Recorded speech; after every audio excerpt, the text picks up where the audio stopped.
The morning the war broke out, I was slouched on my porch, nursing a chipped mug that read "World's Okayest Grandpa" in faded letters. The coffee was cheap and bitter, but it was hot, and that was something. My cat, Juniper, perched on the railing like a monarch, her sharp green eyes slicing through the quiet haze of Willow Creek. It was one of those early spring days where the air felt soft, almost Forgy VY in Guntle. I spotted Marlene Voss marching down the sidewalk. Her loafers slapped the pavement with grim determination, clipboard clutched like a battle standard, neon fanny pack bouncing at her waist. That smug tilt of her chin was the same one she wore when she fined me due loss 75 for my overly animated garden gnomes. My stomach dropped. I'd seen that look before. It meant trouble tyranny in sensible shoes. I'd called Willow Creek home for 35 years. Raised 3 kids here, lost my wife to cancer a decade back, retired from a factory job that left me with creaky knees and a modest pension. I'd tended my roses, patched my sagging roof, and kept my lawn alive with stubborn pride. But nothing not the floods of '98 or the time my youngest crashed his bike in a mailbox had pushed me to the edge like Marlene and her reign over the Homeowners Association. She turned our sleepy suburb into a petty dictatorship. No pool floats over 12 inches, grass measured with a ruler, a ban on garish porch lights. I was her favorite target, the last guy dumb enough to fight back. "No, Marlene, I'll grill in my driveway if I want," I'd say, and she'd scribble me up a citation with a smile. That morning, though, she crossed a line so personal it flipped a switch in me. She didn't just take my pool, she took my sanity. So I did what any reasonable, slightly unhinged 70-year-old would do. I filled the community pool with Piranhas. It started with her strut toward the pool, clipboard gleaming like a weapon. I'd finished my coffee and decided to head down for my morning swimmer ritual since the kids were small, 10 laps to clean my head. 20 minutes later, I got to the gate, towel over my shoulder, flip-flops smacking my heels. The lock was new, mocking me with its shine. I'd been grandfathered into pool access from the old days, before Marlene's aquatic conduct code nonsense. My key was a treasure from a freer time. I patted my pocket empty. Checked my bag, nothing. Then I saw it. My key, dangling inside the fence, hooked her clipboard with an orange tag, screaming suspended. Juniper, who'd tailed me because she's nosier than a tabloid, hissed. My pulse thudded. This wasn't a fine or a warning. This was a declaration of war. I stormed to her house 5 doors down, a sterile monument to perfection with its trimmed shrubs and pastel trash bins. A plastic flamingo glared at me from her lawn, daring me to trespass. I jabbed the doorbell 4 times, each ring angrier than the last. She answered in an HOA t-shirt, "Rules are unity." Her smile so fake it could have been plastic. "Harold, what a surprise," she cooed. "You stole my pool key, Marlene," I said, voice flat. "I reclaimed it," she shot back. "You broke Regulation 9D, subsection 3.2. What's that supposed to mean?" She thrust a laminated sheet at malaminated, naturally. "No personal items unattended in common areas for over 15 minutes. Your towel was poolside for 21, Harold. That's a breach." I laughed, short and sharp. "I stepped away to use the bathroom, and you turn it into a crime scene. That's ridiculous." "Rules are rules," she said, eyes narrowing like I was a dandelion in her pristine yard. "No, they're your rules, and you swing them like a club." I stepped closer. "This isn't done." She smirked, all teeth, no warmth. "Appeal at the next hearing if you want it back. We have standards." That's when it hit minute loud, but deep, a quiet break in my patience. It wasn't just the key. It was the years of her crap. The wind chime ban, the time she cited my bird feeder for attracting unauthorized wildlife, the noise complaint over my grandson's birthday party. Marlene didn't want orders, she wanted power. I was through. "Fine," I said, turning away. Then, low and deliberate, "Hope you like fish." She chuckled, a nervous edge to it. "Oh, Harold, always the joker." She didn't catch it. Nobody did. But as I walked home, an idea sparked, crazy, brilliant, unstoppable. I wouldn't fight with letters or meetings. I'd fight with chaos and teeth. Theo was on my porch when I got back, 2 root beers sweating in his hands.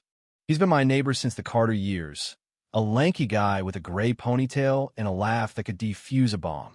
He handed me a can, eyeing the fury on my face. What did she do now? I spilled it all: the key, the towel, the laminated lecture. He sipped his drink, then leaned back. So what's the move? I'm filling the pool with piranhas. He froze, then grinned like a kid at Christmas. You're serious? Dead serious. He looked skyward, like he was weighing my sanity. Well, damn, I'm in. That was it. Operation Snapjaw kicked off. Marlene ruled with bylaws. I ruled with stories. And this one will be legendary. Next morning, Theo rolled up with a notebook, duct tape, and a grin that meant business. Most people would have called the cops or a doctor if you pitched piranhas. Theo brought a plan. We sat at my kitchen table, coffee steaming, Juniper sprawled on the counter like our super VY sore. First, we needed intel: Marlene's routine, her pool checks, her spies. She had them: Mrs. Granger with her poodle, circling problem houses, and Carl, who'd snitched about my mower. Theo called them Marlene's minions. We'd move quiet. Theo scoped her habits while I researched piranhas. The internet's a wild place. VY deos of red-bellied piranhas shredding meat, warnings about catastrophic releases, enthusiasts debating their ferocity. I wanted drama, not disaster-bellied ones. Fit the bill. Fast, toothy, perfect for a statement. You couldn't grab them at a chain store, though. So we drove 3 hours to Vince's Exotic Pets, a dingy shop off the interstate. Vince smelled like shrimp and sounded like he'd smoked a pack a day since birth. His place was a zoo: lizards, a snake named Brenda, a parrot yelling, "Take me home." I said piranhas, and he lit up like I'd proposed. We didn't buy yet too soon. We quizzed him instead. Transport? Buckets sealed tight. Food? Raw meat. Chlorine tolerance? Few hours, he said, smirking. Enough to make waves. Theo jotted it down like we were plotting a caper. We left with a strategy and Vince's word to hold 50 fish. Back home, things were heating up. Marlene plastered the pool with signs. An no entry without HOA approval, red and bold. A laminated FAQ listed crimes like unregulated splashing. People were fraying. Ruth, my sweet widow neighbor, came over crying Marlene had seized her pool noodle for being too bright. It wasn't just me anymore. It was us. I dropped Hint's fish sticks at the potluck labeled "Coming Soon," muttering nature bites back on walks. Whispers grew. Marlene, busy measuring grass blades, missed the VYB shift. Access was tricky: new locks, but Theo had an old HOA key she'd forgotten about. We picked a rainy night, thunder masking our steps. I checked the water temp through the maintenance hatch. Good enough. The fish would last. We rehearsed the next day. No fish, just buckets. Timing it. 7 minutes in, 5 out, fence climb as backup. Slick as a heist. Then Marlene scheduled an emergency inspection same day as our drop. She knew something. Theo and I met in my garage, Juniper glaring. Delay? Pivot? NOI was done bending.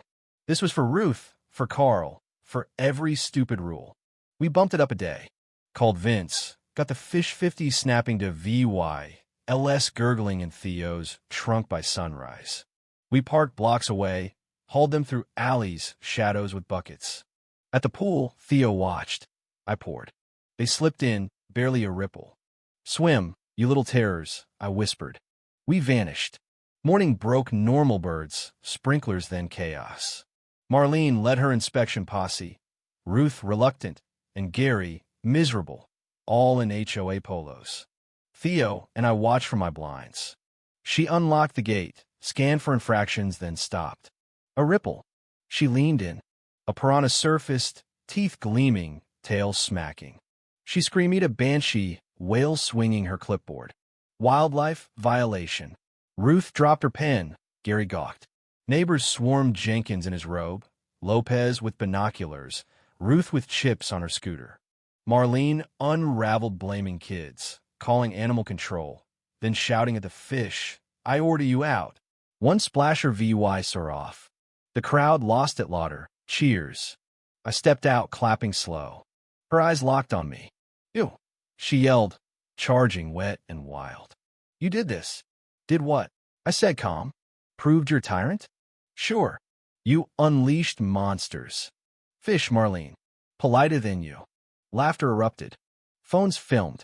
The piranha uprising trended. Animal control scooped the fish. Vince took them back, thrilled. Marlene fled, broken. 2 days later, she called a meeting fish terrorism. We rallied Jenkins on his birdbath fine, Lopez on her chimes, Ruth on her noodle. The clubhouse overflowed. Marlene, in black, ranted about anarchy. Ruth rolled up. You find my flamingo, Marlene. You're the bully. The room unloaded years of gripes. Gary stood. You're out. She stormed off, clipboard clattering. Cheers shook the walls. The pool reopened floats, music freedom. Theo and I sat on my porch, beers clinking. Think it'll last? He asked. Long enough, I said. A letter came Marlene's from Serenity Hollow, promising a new HOA, VY, so mandatory. I laughed, handed it to Theo. She's nuts. Let her try, he said. Willow Creek balloon porch jams, goofy signs, no fines. Ruth brought pie, a quiet thanks. I ate it with Juniper grinning. I'd won back my pool, my peace, my home with a little bite. Serenity Hollow could keep Marlene. We had us. If you were the one in this story, how would you react? Would you stand up and fight back, or accept the unreasonable pressure and control from the HOA? Share your thoughts in the comments below. And don't forget to subscribe, like, and share this VY Deo with more people. Your small action gives us the motivation to keep bringing you more intense and engaging stories. Thanks for watching, and we'll see you in the next VY Deo.